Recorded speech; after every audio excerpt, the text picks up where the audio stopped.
Hello there, BigGeorgeful, or however that is pronounced, BigGeorgeful or something like that.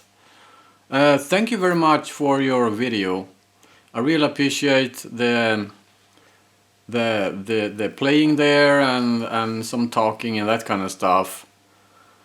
I'm very happy to see that you have a Gibson Les Paul custom as well. Even though it's a Silverburst and chrome hardware, actually I like that one very much as well. I think that's what I like the most. The one that you have and the one that I have, the ebony one with the gold hardware. So I was thinking about something the other day after watching your video.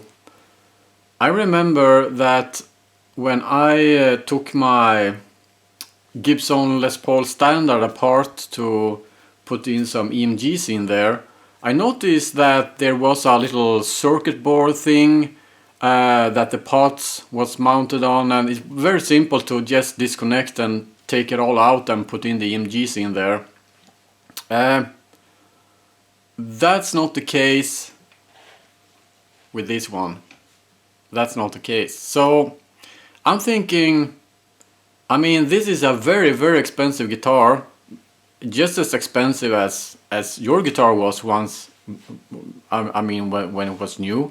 And these guitars, this one and yours and everyone else, the prices is going to raise. I mean, within 30 years, maybe this one and yours will cost maybe twice as much.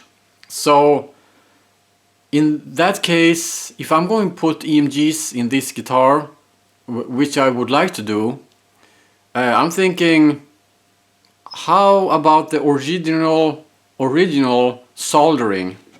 I mean, because this guitar, I think all custom Les Paul customs are hand built, and it's exactly the same with the soldering in here. It's soldered, so there is no circuit board or anything.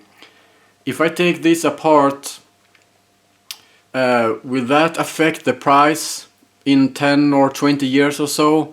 I really think so.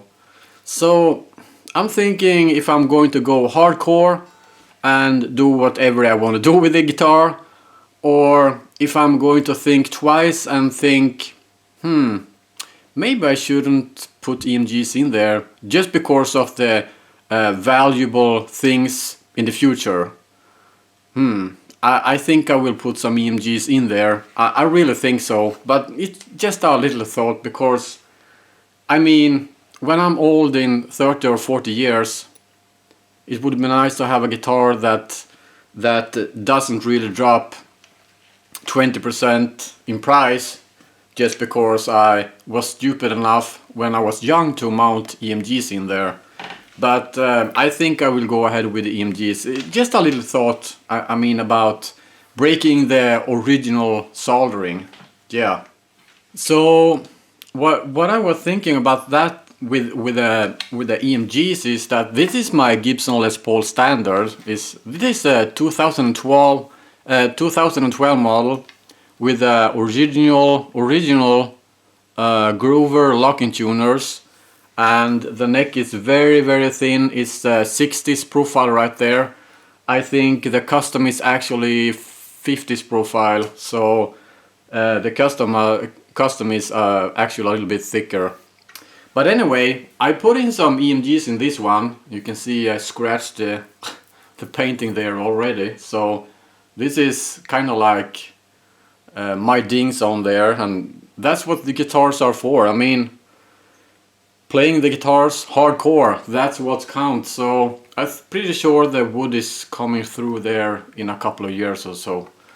Anyway, it was very simple to put some EMGs in there, and I thought it was going to be just as simple with the custom, but that's not the case.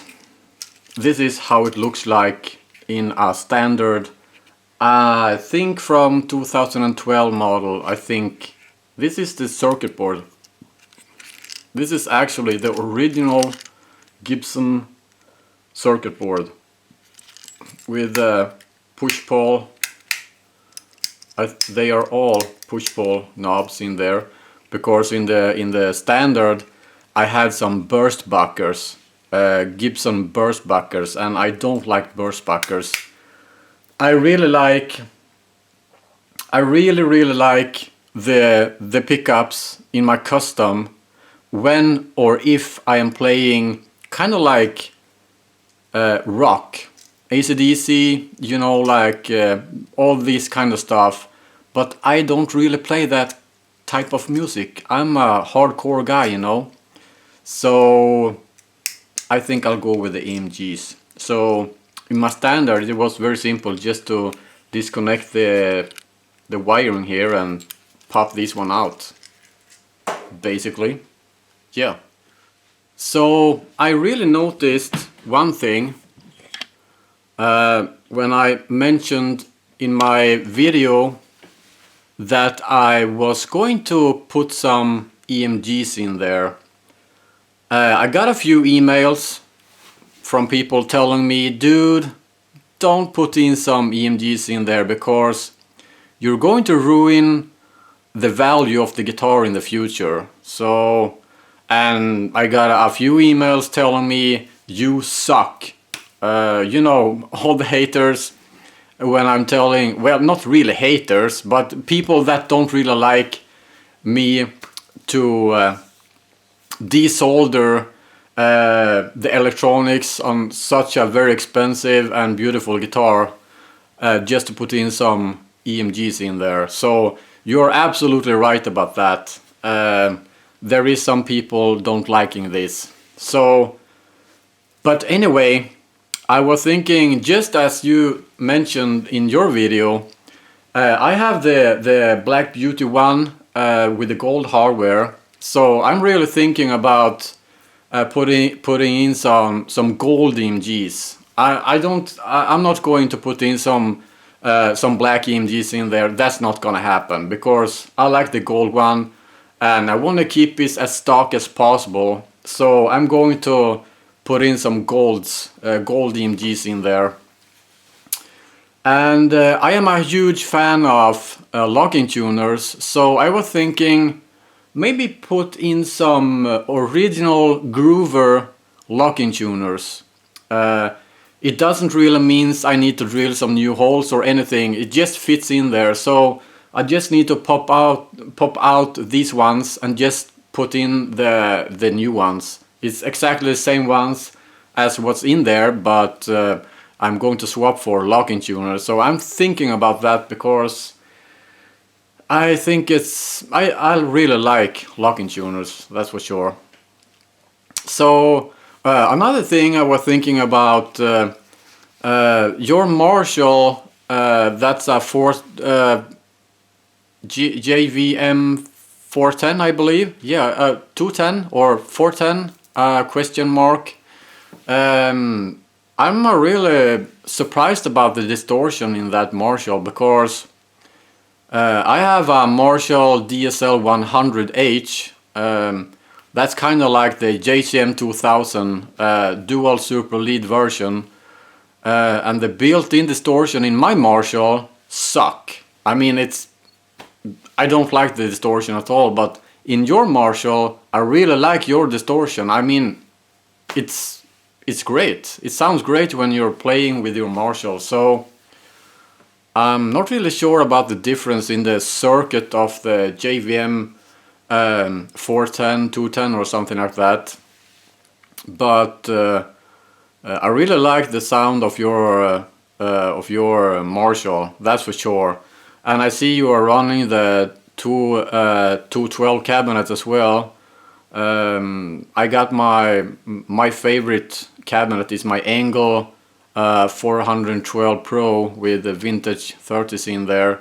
So my setup right now is a Laney Ironheart with 6 tubes in there, hooked up to my Angle cabinet, and that's pretty awesome. So I really think overall, regarding my Gibson Les Paul Custom, After owning it for like a week now, I'm very happy with it. It sounds awesome. It sounds great, but it could be more awesome with EMGs, but it sounds great, it feels great. And I mean, if you own a Gibson Les Paul Custom, I don't really think you need to own any other guitar, because that's the shit. I tell you that, and I know that you know it because you have a Gibson Les Paul Custom as well, and I know that you love it, because you have to love it. I mean, it's a great guitar. So maybe if I visit someday, I would really like to play your guitar, and I'll bring my guitar and you can try my guitar. So that would be awesome. Anyway, a big thank you for your video. I guess I'm in the Gibson Les Paul Custom club or something right now. Maybe it's just you and me so far, but maybe we could add some people into that club, and we can have some type of forum talking community going on, talking about different things, just about the Les Paul Custom, nothing else, just the custom. So big thank you for your video. It made me very happy. I'm sorry to tell you that it took me a couple of days to make this video, because I had my ass full of shit, but work and that kind of stuff. So I'm very happy about your video. Big thank you, and I really like your videos, and I really hope that you're liking my videos. So I'll talk to you soon. Take care now. Bye bye.